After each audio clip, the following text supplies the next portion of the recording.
Et j'aimerais vous parler ce matin de ce sujet que j'ai intitulé « Cours et fais l'expiation ». Cours et fais l'expiation, une parole des Écritures qui a été adressée prophétiquement à un serviteur de Dieu. On va lire dans la Bible maintenant, dans le livre des Nombres. Ouvrez votre Bible, Nombre 16, versets 41 à 50. Nombre 16, versets 41 à 50, le chapitre 16 du livre des Nombres, qui s'inscrit dans la période de la traversée du désert après la sortie d'Égypte, où là le peuple d'Israël, bien qu'il soit délivré, va traverser une crise profonde de confiance, de foi et d'obéissance. Et ce récit met en évidence non seulement la puissance de la prière, mais la dimension prophétique qui va être libérée par l'homme de Dieu, Moïse. Et c'est de cette manière que la crise va être résorbée, parce que Moïse va recevoir une révélation de Dieu. Dis avec moi, révélation. Nous avons besoin de la dimension de révélation. Amen. Nombre 16, versets 41 à 50. Dès le lendemain, toute l'assemblée des enfants d'Israël murmura contre Moïse et Aaron en disant : vous avez fait mourir le peuple de l'Éternel. Comme l'assemblée se formait contre Moïse et Aaron, et comme ils se tournaient vers la tente d'assignation, voici, la nuée la couvrit. Amen. Et la gloire de l'Éternel apparut. Moïse et Aaron arrivèrent devant la tente d'assignation. Et l'Éternel parla à Moïse et dit : retirez-vous du milieu de cette assemblée, et je les consumerai en un instant. Ils tombèrent sur leur visage. Moïse dit à Aaron : prends le brasier, mets-y du feu de dessus l'autel, pose-y du parfum, va promptement vers l'assemblée et fais pour eux l'expiation, car la colère de l'Éternel a éclaté et la plaie a commencé. Aaron prit le brasier, comme Moïse avait dit, et il courut au milieu de l'assemblée, et voici, la plaie avait commencé parmi le peuple. Il offrit le parfum et il fit l'expiation pour le peuple. Il se plaça entre les vivants et les morts. Répète avec moi, entre les vivants et les morts. Et la plaie fut arrêtée. La plaie fut arrêtée. Est-ce que tu peux dire un amen à cela? Gloire à Dieu. Il y eut 14 700 morts pour cette plaie, outre ceux qui étaient morts à cause de Corée. Aaron retourna vers Moïse à l'entrée de la tente d'assignation. La plaie était arrêtée. Déclare clé de révélation. Tu as besoin d'une clé de révélation. Amen. Il y a là une clé, c'est la révélation. Nous avons besoin de vivre notre vie chrétienne avec la dimension de la révélation de Dieu. L'urgence prophétique et la course d'Aaron ont contribué à mettre fin à l'hécatombe.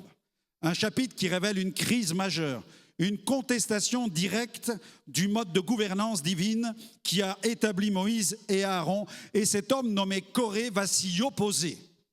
Le désert devient alors un lieu de la manifestation de la justice de Dieu, où les motivations sont vraiment révélées, analysées, et puis aussi sanctionné par l'Éternel. Corée accuse en quelque sorte Moïse de détenir le monopole du prophétique.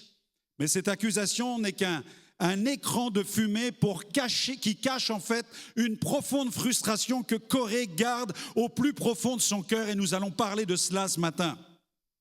Dans le livre des Nombres, chapitre 11, donc quelques chapitres auparavant, il y a là un temps tout à fait particulier, parce que l'homme de Dieu, le visionnaire, Moïse, qui pour moi est une forme d'apôtre de l'Ancien Testament, cet homme de Dieu est écrasé par la charge du ministère qui est le sien, puisqu'il doit conduire le peuple d'Israël vers le pays promis, et il fait face à toutes sortes de difficultés. Et Dieu va intervenir pour le secourir, et il va nommer des anciens. Mais Dieu ne va pas faire seulement que de faire émerger des anciens qui vont lui venir en aide, mais il va prendre de l'esprit qui est sur Moïse pour le répandre sur ces anciens, mais pas seulement. La Bible nous dit aussi que 2 hommes, Eldad et Médad, qui n'étaient pas avec les anciens, ils n'étaient pas sortis du camp, ils n'étaient pas près de la tente d'assignation, ils étaient encore à l'intérieur du camp. Eldad et Médad, qui n'étaient pas parmi les anciens, ont commencé à prophétiser. À tel point qu'un homme de Dieu d'une grande stature, qui s'appelle Josué, a été perturbé, bouleversé. Il a dit à Moïse, empêche-les de prophétiser. Et Moïse est intervenu. En fait, Josué est vraiment un homme de Dieu, un homme d'expérience. Nous le connaissons dans les Écritures pour être un homme de Dieu, un homme d'expérience. Mais certains de ses préjugés devaient sauter, devaient disparaître, parce que Josué devenait un obstacle à l'expansion du royaume de Dieu, tout simplement parce qu'il craignait pour sa propre autorité, pour son propre ministère. Quand Dieu établit un homme, il ne doit jamais avoir peur pour son autorité et son manteau. Est-ce que je peux entendre un amen à cela? Et à cause de Josué, il y a eu une tension qui est intervenue à l'intérieur du camp. C'est alors que Moïse va prononcer une des paroles les plus extraordinaires de l'Ancien Testament. Il va dire, Nombre 11, 29, « Es-tu jaloux pour moi ?» Parce que Moïse n'avait pas de problème d'identité. Moïse n'avait pas de problème avec son manteau.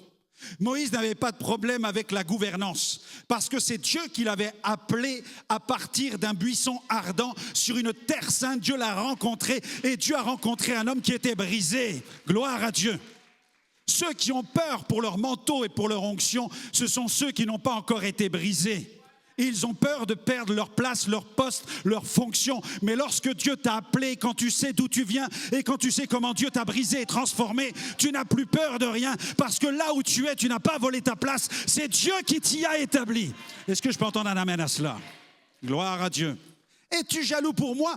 Et Moïse va prophétiser une parole qui va ricocher et atteindre même la nouvelle alliance. Alléluia. Puisse tout le peuple de l'Éternel être composé de prophètes. Est-ce qu'il y a un peuple ici? Est-ce qu'il y a des prophètes? Le mot te fait peur. Certains ont peur de ce mot. Certains se disent, mais comment aujourd'hui les gens veulent devenir prophètes comme si c'était une nouveauté, alors que c'est quelque chose qui date de siècles et de siècles en arrière, puisque l'homme de Dieu Moïse, qui n'était pas n'importe qui, a commencé à dire que Dieu voulait faire de son peuple un peuple de prophètes. Donc si tu veux devenir un prophète, tu n'as pas quelque chose qui t'est tombé sur la tête, mais c'est le Saint-Esprit qui commence à t'activer pour aspirer à l'onction, afin d'être capable de parler, non pas de la part de ta chair, mais de la part du Saint-Esprit. Alléluia. Gloire à Dieu. Puisse tout le peuple de l'Éternel être composé de prophètes. Une déclaration qui vient rejoindre celle du prophète Joël en chapitre 2, verset 28, où Joël dit « Je répandrai de mon esprit sur toute chair, vos fils et vos filles prophétiseront. » Amen. C'est écrit dans la parole de Dieu et cette parole s'est accomplie en Actes des Apôtres, chapitre 2. Amen. Nombre 11 est vraiment ce chapitre qui parle de cette mise à disposition du peuple de Dieu de l'onction prophétique. Gloire à Dieu. Mais vient le chapitre 16, où là le chapitre 16 fait état d'une contestation à un homme qui émerge du milieu de cette grâce prophétisée, qui s'appelle Coré, et qui va manifester une attitude de rébellion. Coré, un lévite, qui va s'associer à Dathan et Abiram pour former une forme de coalition qui va s'assembler contre Moïse et Aaron et qui va déclarer devant toute l'assemblée, Nombre 16, verset 3, mais tous sont saints. Tous sont saints. Et l'Éternel est au milieu d'eux. Pourquoi donc vous élevez-vous au-dessus de l'assemblée de l'Éternel? Une formulation qui est subtile. Elle contient une vérité théologique. Tous sont saints et il n'y a pas d'erreur. Mais tous les mobiles ne sont pas purs. Et le mobile de cet homme, Coré, n'était pas pur parce qu'il est utilisé pour invalider un ordre divin. Ce n'est pas simplement une aspiration au prophétique de la part de Coré, c'est une revendication d'égalité avec Moïse. Et là, il se heurte à l'ordre divin. Bien que le Saint-Esprit, l'onction soit donnée à tous, aujourd'hui sous la nouvelle alliance, gloire à Dieu, amen, Dieu soit béni pour l'onction. Est-ce que vous aimez l'onction du Saint-Esprit? l'Esprit Saint qui opère en vous, qui produit des œuvres magnifiques. Et ne sous-estimons surtout pas l'onction du Saint-Esprit. La Bible dit que l'onction vous enseigne toutes choses. L'onction brisera le joug. L'onction donne les dons spirituels. À l'un est donné par l'Esprit, à l'autre est donné par l'Esprit. Grâce à l'onction du Saint-Esprit, en tant que racheté sous la nouvelle alliance, tu deviens un fils et une fille qui peut prophétiser, gloire à Dieu, et tu peux évoluer dans la dynamique des dons spirituels avec les dons d'inspiration, dons de révélation et dons de puissance. Amen. Mais Dieu est un Dieu d'ordre, c'est un Dieu d'équilibre, et non seulement il donne l'onction, mais dans l'Église, Dieu accorde la puissance à tout son peuple, mais il accorde des manteaux, une autorité de gouvernance à certains qu'il choisit et qu'il établit dans des fonctions. Éphésiens chapitre 4, il a établi premièrement des apôtres, et puis des prophètes, et puis des évangélistes, et puis des pasteurs, et puis des docteurs. Gloire à Dieu. Amen. C'est l'œuvre du Saint-Esprit qui donne l'onction avec les dons spirituels, mais c'est l'œuvre de Jésus, roi, qui est sur le trône, qui poursuit son ministère en distribuant les manteaux et en établissant des hommes et des femmes qui vont exercer des ministères parce qu'ils sont habillés, parce qu'ils sont revêtus pour la gouvernance au sein du peuple de Dieu. Il y a une nuance entre expérimenter de la puissance et exercer une autorité. Amen. Il y a une différence entre tirer au canon et obéir à l'ordre d'un général. OK? Et Corée rencontre ce problème-là. Alors, Moïse fait face à cet homme et plutôt que de chercher à défendre son autorité, que fait-il? Il tombe sur son visage. Il tombe sur sa face. Et il dit, Dieu va arbitrer. Gloire à Dieu. Bien-aimés dans l'Église, nous avons besoin de tomber sur notre face. Nous avons besoin de nous tenir au pied du Maître pour tous les domaines de la vie spirituelle et du développement des communautés chrétiennes, parce que c'est le meilleur moyen de voir Dieu intervenir et arbitrer dans toutes les tensions, les divisions, les menaces qui peuvent gagner parfois les églises. C'est pourquoi nous devons observer ce que Moïse nous enseigne. Face aux problèmes que tu rencontres dans ta vie quotidiennement, le meilleur chemin pour être le témoin d'un arbitrage divin, c'est d'apprendre à tomber sur ta face dans ta chambre. Amen. Dis à ton voisin, apprends à tomber sur ta face. Apprends à tomber sur ta face. Gloire à Dieu. Alléluia. Premier point, le prophétique est un domaine qui cristallise les tensions. Corée est un lévite. Il est déjà mis à part pour le service sacré du temple. Ce qui est extraordinaire, n'est-ce pas? C'est déjà un témoignage de la grâce de Dieu. Mais la source de la révolte, c'est la frustration. Il ne supporte pas l'influence de Moïse. Sa dimension charismatique, il ne peut pas la supporter. Mais cette frustration, c'est l'écran de fumée qui cache une ambition. Mais les ambitions de la chair ne sont pas la volonté du Saint-Esprit. On peut avoir des ambitions spirituelles, mais charnelles. Ce n'est pas parce que tu as une ambition spirituelle que cette ambition vient de Dieu. Tu peux poursuivre des ambitions spirituelles, mais être profondément charnel pour atteindre cette ambition. C'est pourquoi là, il nous faut veiller sur l'état de notre cœur. C'est pourquoi l'apôtre Paul écrit aux Galates, dans Galates 5, 17, il dit « La chair a des désirs contraires à ceux de l'esprit. » Et l'esprit en a de contraires à ceux de la chair. Ils sont opposés entre eux afin que vous ne fassiez pas ce que vous voudriez faire. Et le but dans l'œuvre de Dieu, ce n'est pas de s'autoproclamer ou de s'élever à tel rang, mais c'est de laisser Dieu t'élever au rang qu'il a choisi. Amen. Jésus n'a pas poursuivi d'être sur un trône. Non, il n'a pas cherché à être reconnu comme l'égal de Dieu, mais au contraire, il s'est présenté comme un serviteur. Et le meilleur chemin pour ceux qui prétendent exercer quelque chose dans l'Église, c'est en bas. Servir le peuple. Nous sommes appelés non pas à dominer le peuple, mais à servir le peuple. Amen. Dieu m'a fait la grâce de porter plusieurs manteaux. Amen. Le Seigneur m'a fait cette grâce. J'ai le manteau de pasteur, le manteau d'évangéliste, le manteau d'enseignant, le manteau apostolique. Mais mon premier manteau, bien-aimé, c'est le manteau du diacre. Je suis d'abord un diacre. J'ai donné à manger aux pauvres. Et je continue à le faire. Tu dois être un diacre avant tout le reste. Bien des serviteurs aujourd'hui se sont dépouillés du manteau du diaconat. Et c'est l'un des plus beaux manteaux que Dieu reconnaît et honore. De laver les pieds des bien-aimés de l'Église. Amen. De ne pas chercher à obtenir des titres, des cols blancs ou des perruques d'évêques, mais à laver les pieds des frères et sœurs dans l'assemblée, à aimer ton prochain, à être le serviteur. Amen. Soyez les serviteurs les uns des autres. Dis au Seigneur, je veux être un diacre, c'est-à-dire un serviteur. Alléluia. Et le terme diacre est même employé pour les ministères dans la Bible. Dans la Bible, il est même attribué aux ministères. Ils sont des diacres. Un jour, en pastoral, un pasteur a dit, mais je vois ce mot, ils sont appelés à servir les ministères. Et il souligne le mot diacre, tout le monde l'a fait taire. Les pasteurs ne voulaient pas entendre ce mot parce qu'ils avaient l'impression qu'ils allaient perdre leur statut et leur position. Jésus était serviteur. Et ça ne l'empêchait pas de manifester l'autorité du royaume de Dieu et d'accomplir des miracles. Servir tes frères et sœurs ne va pas t'empêcher de voir la gloire de Dieu se manifester dans ta vie. Ce n'est pas à partir du moment où tu auras une place sur cette estrade que ton ministère va commencer. J'espère qu'il va commencer en bas. Amen. Et tu n'as pas besoin d'une estrade pour exercer même un ministère. Alléluia, gloire à Dieu. Est-ce qu'on peut acclamer le Seigneur pour nos cœurs, Seigneur, cœurs de serviteurs?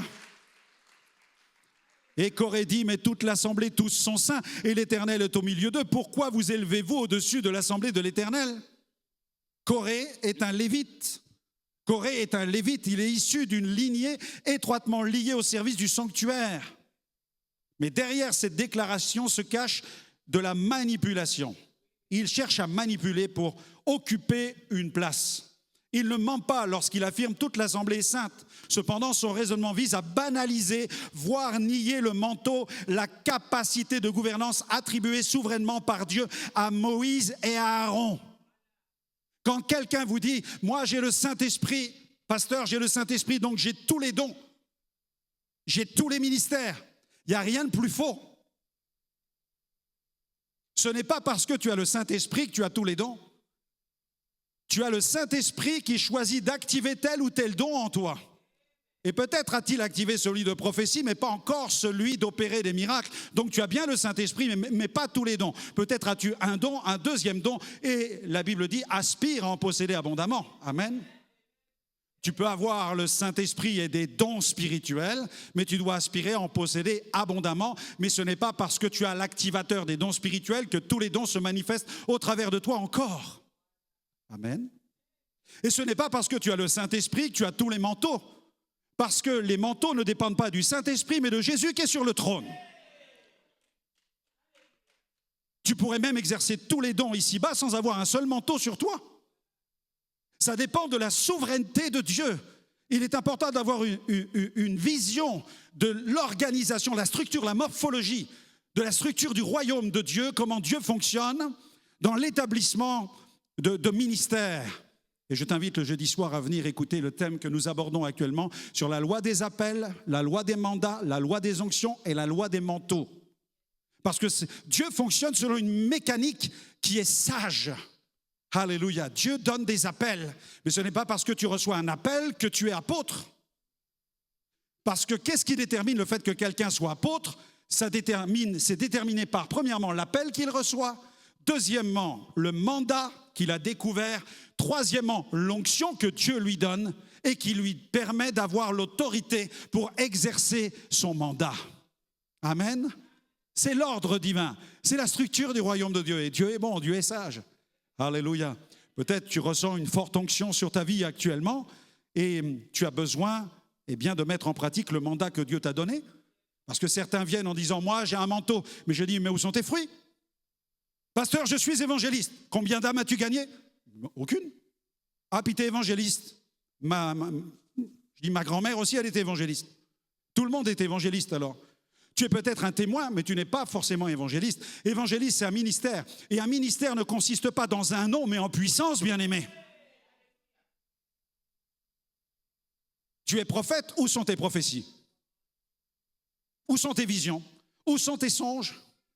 Tu es apôtre, combien d'églises as-tu implanté? Non, mais remettons les choses dans l'ordre divin. Tu peux être appelé à l'apostolat, mais passe par la case départ, réponds à l'appel, découvre le mandat et cherche l'onction. Et l'onction, c'est elle qui va travailler en toi et qui va s'occuper de ta vie intérieure.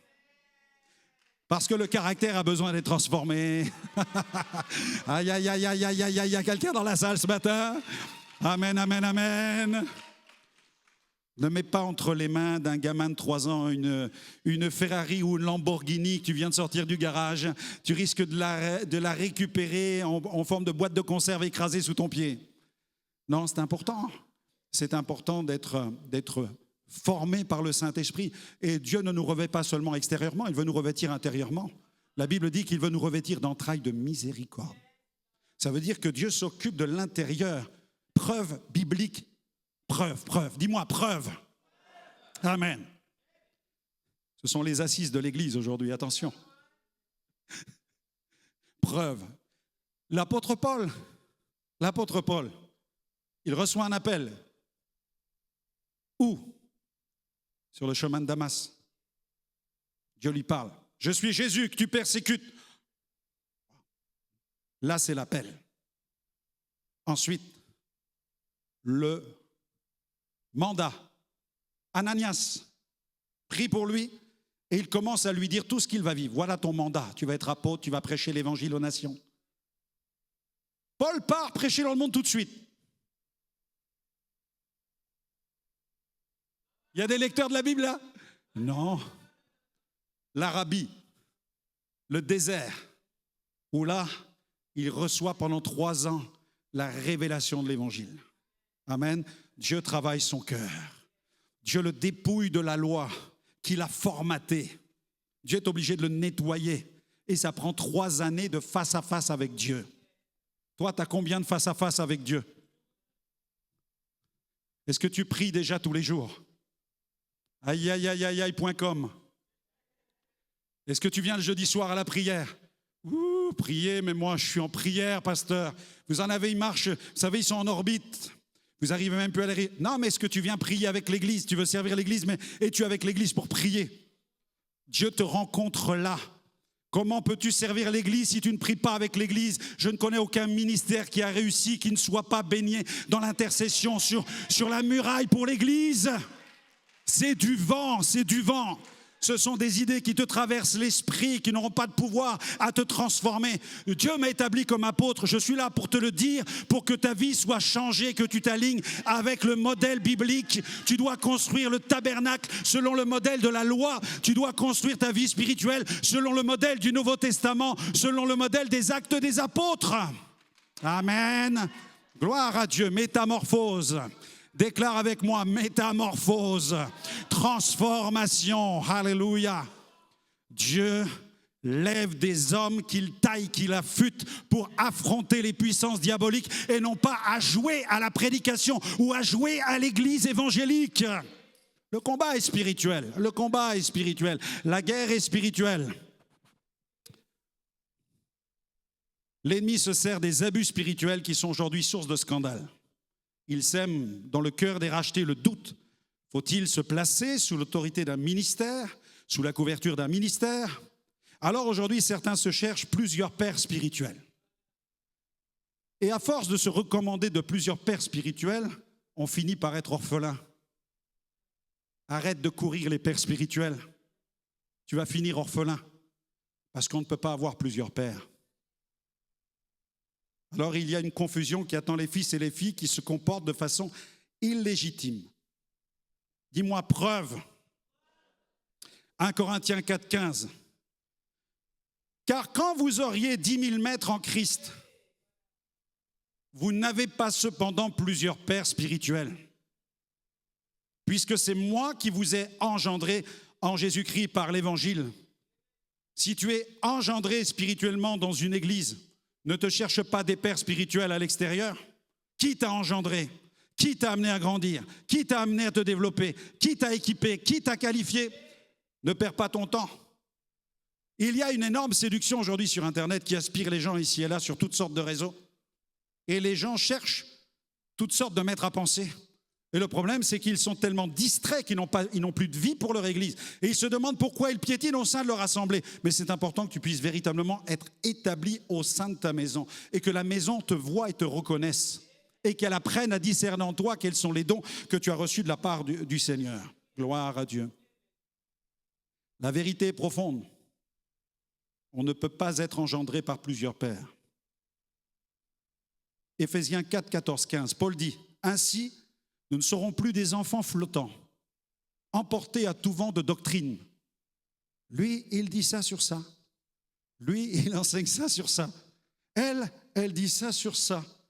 Et puis lui, il dit ça sur ça. À la fin, tu mets tout dans la casserole. Tu fais comme moi. Quand j'ai commencé à apprendre à faire les pâtes, ma belle-mère était sicilienne, elle est maintenant au ciel, mais elle faisait très bien les pâtes. Et un jour, j'ai essayé de la copier, mais je n'ai pas suivi le modèle. J'ai pris de l'eau froide, j'ai mis les pâtes dedans et j'ai fait chauffer.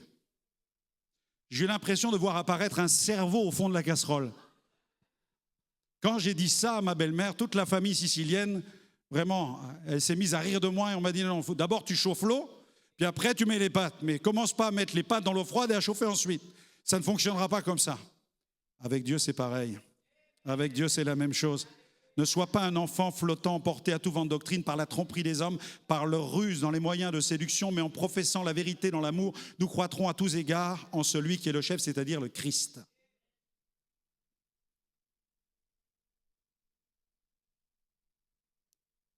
Le danger n'est pas la paternité spirituelle. Le danger, c'est la contrefaçon. Car lorsque la paternité devient contrôle, elle engendre des esclaves. Mais lorsqu'elle est selon Dieu, elle révèle des fils. Et notre prière, c'est qu'ici, Dieu lève des fils, que Dieu lève des filles. Amen. Et un fils véritable n'est pas défini par le nombre de ses références humaines, mais par la clarté de son identité en Jésus-Christ. Amen. Et je bénis Dieu pour ceux qui sont stables. Je bénis Dieu pour ceux dont nous disons ici, Dieu les a restaurés, Dieu les a réparés, Dieu les a restructurés. Et ils ont repris confiance dans l'église locale, ils ont repris confiance dans les ministères. Alléluia. Pourquoi? Parce qu'ils ont été abusés spirituellement. Vous savez, quelqu'un qui est orphelin, il va passer la majeure partie de sa vie à vouloir retrouver son père parce qu'il est en souffrance de son identité. Mais lorsque tu as trouvé ton identité, consolide-la. Ne te disperse pas, mais grandis dans cette identité-là. Deuxième point, l'esprit de rébellion est un cancer spirituel. La révolte de Corée s'inspire de celle de Satan. Le refus de rester à la place qui lui était assignée par Dieu et la contestation de l'autorité établie par Dieu.